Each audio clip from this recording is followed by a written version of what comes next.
channel. My name is RJ, your tarot card reader. Take what resonates and leave those not for others. Watch on your own risk. Leo! Good morning po. Magandang umaga po sa ating lahat. By the time na ginagawa ko itong reading na to, umaga. So, good morning po.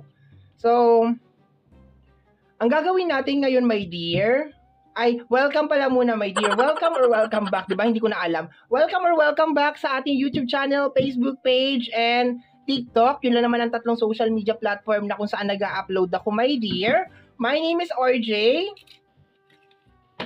your tarot card reader. At ang gagawin natin ngayon, my dears, ang yung second half of February. This is from February 16 hanggang sa katapusan, and this is a general reading.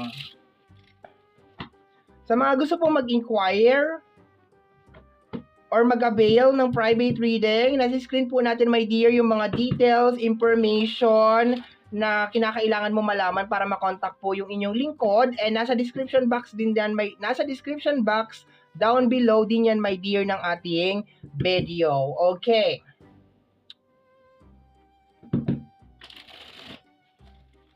Ayan. So, shuffle lang natin siya. Ayan. Singit-singit na lang natin yung iba. Ganyan. Ayan. Na-shuffle ko naman na to kanina, my dear. Pero gusto ko lang talaga siyang sinashuffle ulit.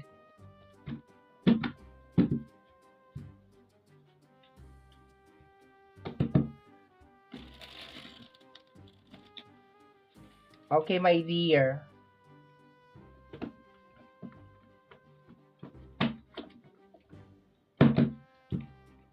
May nagrereklamo eh. So, ganito daw ako magpaliwanag. Kailangan daw ipaliwanag ko daw yung reading natin ng medyo mabilis ng konti kasi may nagrereklamo na. Okay? So, my dear, ganito nag-work yung ating reading. Umpisa natin sa pagkuha ng energy ng second half of February to be followed ng energy mo, energy ng iyong heart, energy ng nakaraan, possible outcome and message of the universe, and then closing card natin is the hidden message. Okay, ganun daw. Kasi nagrereklamo yung ating editor. Okay. So, let's go tayo. Reklamador? Oh. Inaway.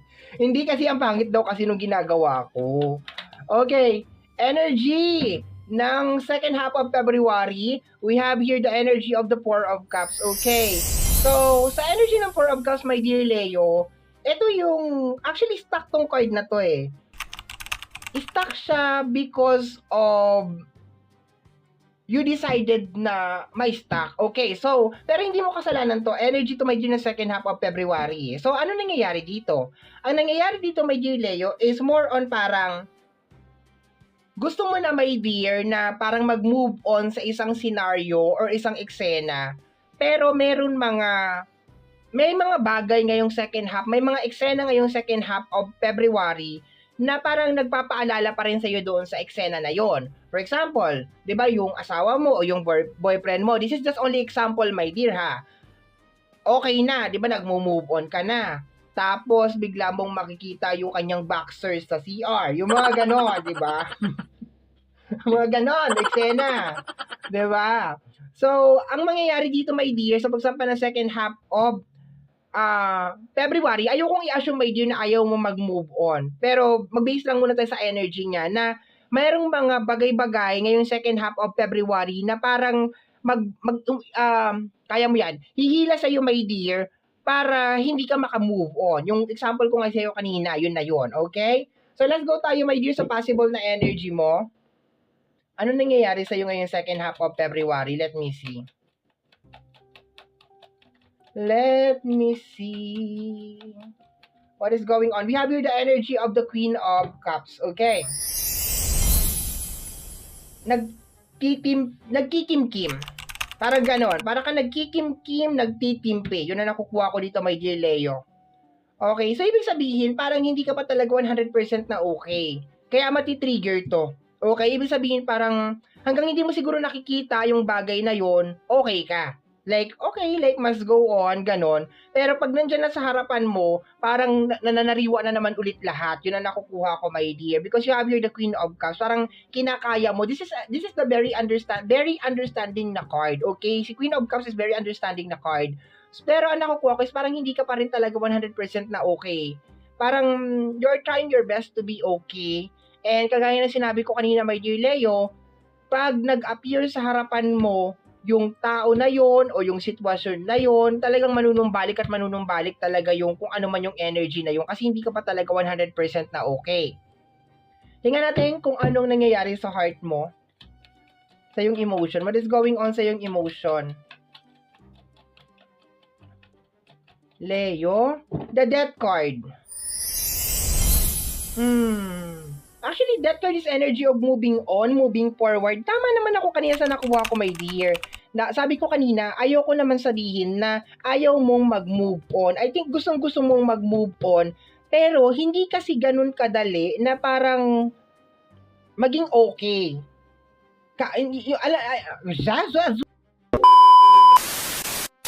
Yan na naman ako, nagra-rap na naman ako. Okay? So, yung emotion is actually gusto ng change, gusto ng transformation because this is the energy of Death card. Pero I think meron pa rin talagang mga energy, my dear, na nandiyan pa rin talaga sa'yo. Okay? I think kaya gusto mo ng ending because nakakapagod or nakakasawa. Pero yung pain kasi talagang nandun pa rin. Sabihin na lang natin, sige, hanggang, yung sinabi ko kanina, my dear, hanggang hindi mo nakikita yung tao na yun, okay ka. Pero pag nakita mo yung tao na yun, ayan na naman, nanunumbalik na naman ulit yung galit, yung sakit, yung lahat, my dear, nanunumbalik na naman siya ulit. Okay. Mahirap to, my dear, lalo na kung kayo ay magka-relasyon, tapos meron kayong anak. Or baka meron kayong mga, akala nito, hindi pa nasisettled na mga issue between the two of you. Kung sa tao naman to, my dear, kasi danas ko rin to eh. Kung sa tao naman to, my dear, for example, niloko ka, may kinalaman sa pera. Sabihin natin, kapamilya mo, kaibigan mo, okay, niloko ka, may kinalaman. Hanggang na doon ka sa sitwasyon, my dear, na parang talagang surviving ka talaga. Like, lahat ginagawa mo para makasurvive ka talaga. Maalala mo talaga, my dear, yung ginawa sa'yo ng tao na yun. Kasi nandun ka pa rin, my dear, sa situation eh. So yun ang nakukuha ko dito, my dear. Kahit na siguro yung heart mo is talaga sumisigaw na talaga ng death or which is more on ending, okay, yung emotion. Pag bigla mong makasalubong yung tao na yan, my dear, sa kalsada, or bigla marinig mo lang yung pangalan ng tao na yan, talagang manunumbalik lahat. Okay? So tingnan natin. Malay mo, my dear, yung possible outcome nito is maka-move on ka na talaga. Ito na talaga yung final wave. Ito na pala yung last. And then, marirealize mo na lang, my dear Leo, na okay, it's time for me to let go. Papatawarin ko na tong tao na to. Maybe. Tingnan natin, ha. Punta tayo, my dear, sa nakaraan. Sa energy ng iyong past, let me see. What happened in the past? Ano ba nangyari? We have here the energy of the 9 of Pentacles. Okay. I think okay ka naman in the past. Okay, dami mong pangarap. You are enjoying. Okay. Single energy. I think you are okay. You are good in the past. Masaya ka naman noon. Siguro baka gusto mo ibalik to, itong energy ng 9 of Pentacles na to na yung masaya ka, yung very positive lang, yung iyong energy. Parang gusto mo ibalik yung energy na nakaraan kasi napakaganda ng energy ng past, my dear. Wala akong makuhang any negative or something. Kung i-connect ko siya sa energy mo ngayon, baka gusto mo to, my dear. Gusto mo mangyari to. Gusto mo ulit mangyari yung 9 of Pentacles na ito, na parang okay ka lang, relax ka lang, chill ka lang, everything is okay, everything is fine.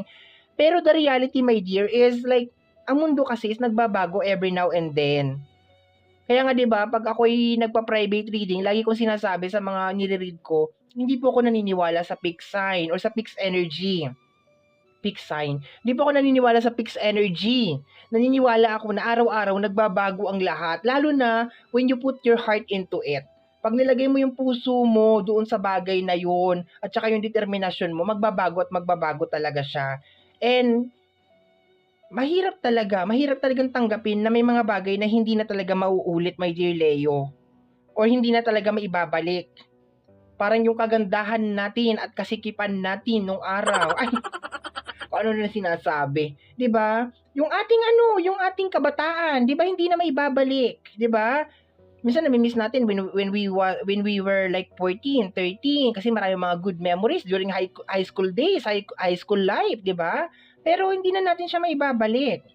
And hindi naman din natin maayos yung mga nangyari by actually putting more pressure dun sa mga tao na sumira noong energy na yon. Yung sasabihin mo na, ay alam mo, kung hindi kita nakilala, okay sana ang lahat eh. Kaso nakilala kita, sinira mo ang lahat eh. It will not do anything, di ba? Wala tayong magagawa para maibalik yung mga bagay sa dati niyang ayos. Kasi nangyari na ang nangyari, okay? So tingnan natin, my dear, possible outcome. Tingnan natin anong outcome, my dear. Four of Pentacles, stuck ka, my dear. You're stuck. Stuck. Walang masyadong changes dito, my dear. So, expected mo, my dear, anong mga energy? Okay. Gusto mo ng pagbabago, gusto mo ng change. Gusto mo mag-move on, gusto mo mag-let go. Pero I think hindi ka pa talaga 100% na ready. Posibleng pressure dito, my dear, is meron ka mga bagay na parang gusto mong ibalik from the past. Yung energy na nakaraan, parang gusto mo, ganun pa rin hanggang ngayon, my dear. Ito na sabihin ko sa iyo, my dear. Hindi natin mamimaintain yung energy ng isang bagay. Magbabago at magbabago talaga yan. Bumili ka ngayon ng bag, pagkalipas ng ilang taon, magiging luma yan. Bumili ka ngayon ng bagong bahay, pagkalipas ng ilang taon, magiging luma yan. Lahat may dear naluluma, lahat nagbabago.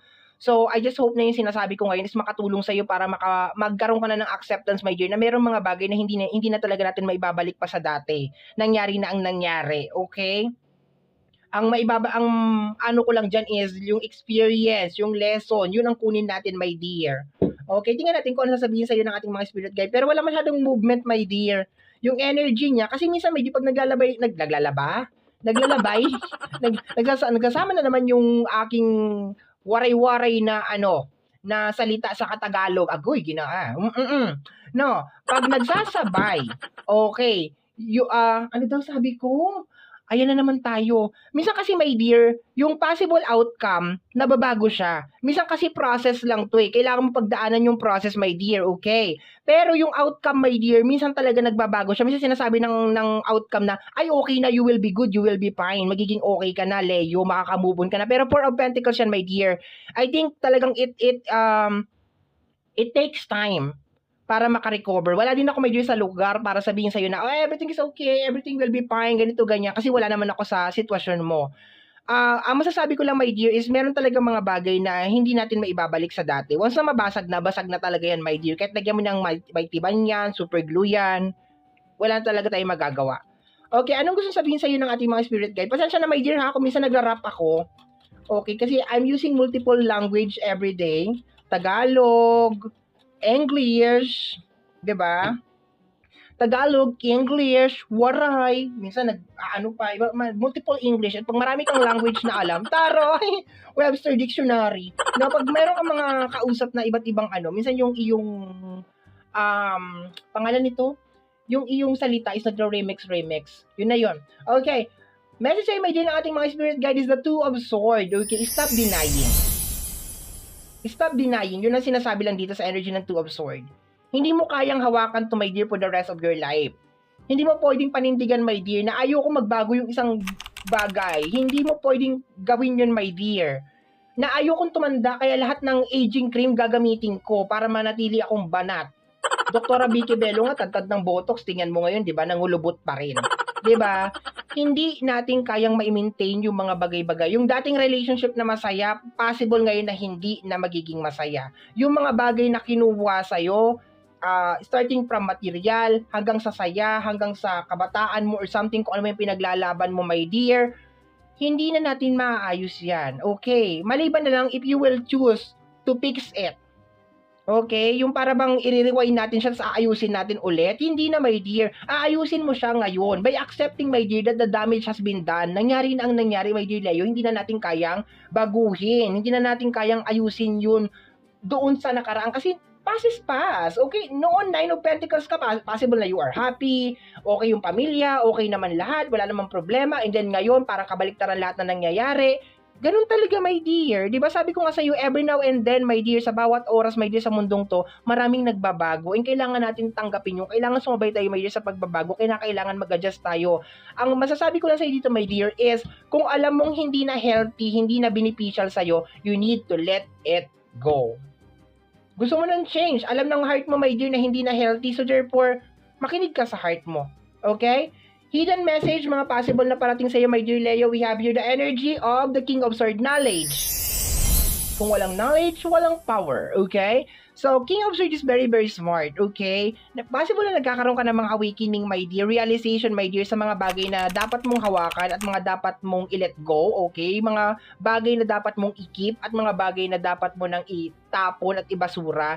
Pero I think, my dear, this is not going to be very, very easy, my dear, para sa'yo. Kasi, yung ibang mga energy, my dear, is possible, my dear, na meron sentimental value sa'yo, or there's a tendency, my dear, na parang ayaw mo pa rin i-let go, or kung bibigyan ng pagkakataon, gusto mo pa rin talagang maayos. Parang relationship, di ba? Minsan ayaw natin talaga na i-let go, di ba? Ayaw natin, my dear, na pakawalan yung isang tao. Ang problema, hindi naman tayo pinipili ng tao na yun. So, anong gagawin natin, my dear, okay? But, possible, my dear, is the energy of the King of Swords.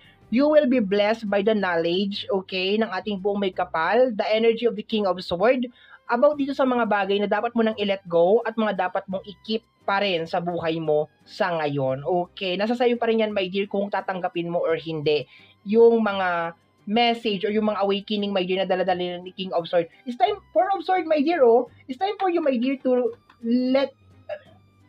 walang action ng Four of Swords. Let it go. Relax. This is panahon na, my dear, na parang just let it go. Palayain mo, my dear, yung mga bagay na yan, no? So, yun na nga, my dear. Okay, closing na tayo. My dear, yan yung nakuha natin, my dear, para sa yung second half of February.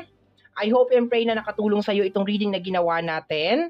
And always remember, my dear Leo, na ang mga cards natin ay gabay lamang. Tayo pa rin po ang gumagawa ng ating kapalaran. Maraming salamat po.